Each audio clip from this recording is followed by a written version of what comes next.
Right here on The Balance on February 1st, a full 3 weeks before Vladimir Putin attacked the Ukraine, former UN Ambassador Nikki Haley predicted it all to a T. Watch.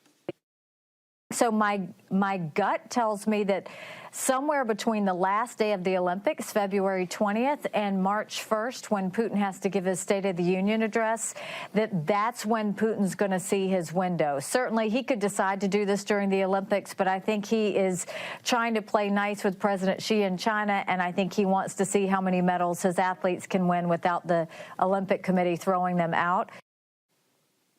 Somewhere between the end of the Beijing Olympics and the State of the Union is precisely when Vladimir Putin launched his invasion on Ukraine on Wednesday, February 23rd. And just as Ambassador Haley predicted, we now know that China did indeed ask Russia to wait until the Olympics ended. Let's bring in Ambassador Nikki Haley now. Ambassador, thank you for joining us. Again, I emphasize Ambassador because you were there. You dealt with all these people. Does it surprise you that China has such a comfy, cozy relationship with President Xi, and China has such a comfy, cozy relationship with Vladimir Putin? Great to be with you, Eric. It doesn't surprise me at all. I dealt with them on a day-to-day basis, and I will tell you the way Russia and China see this is it's not that they like each other that much, but they both agree on the fact that they think the U.S. and the West are the great sinners. They think we're sinners because we enjoy freedom, and they think we're sinners because we enjoy democracy, and they will continue to work together until they can destroy it. And that's why I knew that Russia wasn't going to do anything to embarrass or change what China needed, because the Beijing Olympics were hugely important to China. That's why I said we needed to boycott them. But I also know that they were working in lockstep, and President Xi knew that Russia was going to invade, and the agreement was not to say anything when they did, and China hasn't. And now we need to know that those two are continuing to work together to make sure that he takes Ukraine and then to make sure he gets whatever else he needs. And China will then move on Taiwan. Take a listen to, over the weekend on Sunday, in fact, the Chinese ambassador with Margaret Brennan asking the Chinese ambassador to condemn this attack. Take a listen. Why can't you condemn this as an invasion? Mm-hmm. Well, don't be naive. Condemnation. It sounds naive to say that's not an invasion. It doesn't solve the problem. I would be surprised if Russia will back down by condemnation.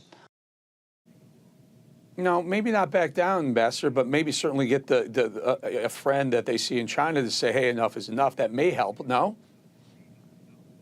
China's not going to do it. And, you know, they're so condescending. I mean, just listening to him, I heard part of that interview when it aired, and just listening to him, that's how they are. They think that they know better than everyone else, and they are going to continue to walk this line. They're not going to go and tell Russia to stop, because they know they want to take Taiwan, and they want Russia to be there when they do.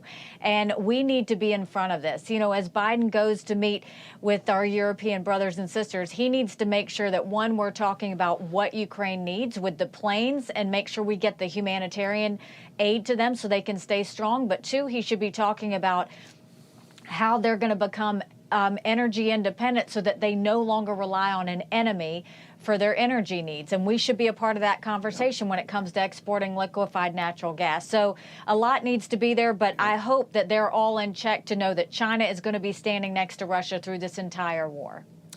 Ambassador, very quick, I only have about a minute and a half left, and I'd just like you to outline what should America do? I mean, we talk about, yes, Putin bad. I've seen videos, Ambassador, that the world hasn't seen yet because they're too bloody, gory, horrific to put on television. I've seen them. They're being sent to me. When the world sees them, they will realize that this man is committing war crimes. There are crimes against civilians. I've seen things that you don't want to ever see because you'll never unsee him again. My point is this. He's clearly committing war crimes. What should America do? Are these war crimes? And how do we prosecute Vladimir Putin? And when do we prosecute him? And is there a red line? Well, first of all, we need to understand that this is a very evil man. I watched what he did with Assad in Syria.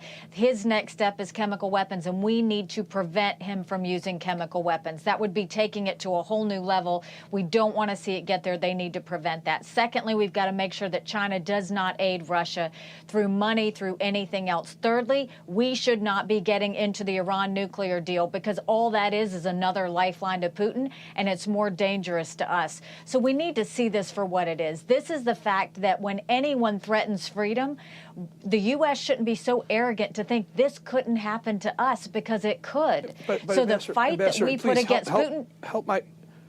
Help my audience understand, and I agree with you. We should prevent him from using Putin from using chemical weapons. How do we do that? How do we prevent that madman from doing something that he said he wasn't going to do and has done everything every step of the way? Well, I wish Biden would give him the sucker punch he needs and go ahead and sanction all of his energy companies. You want to get to Putin, that's exactly how you do it. And he should have done this a long time ago. He needs to do it. That's the one way to stop the lifeline, and it would really kick him in the gut in the way that we need him to. Secondly, take him out of the international banking system. The money that goes in to Russia right now is funding the killing of Ukrainians. We need to stop every ounce of money that goes into Russia. And if that means secondary sanctions to China, we should do it. But that's got to stop. Ambassador Nikki Haley, always good talking to you. Thank you for joining us. Thank you, Eric.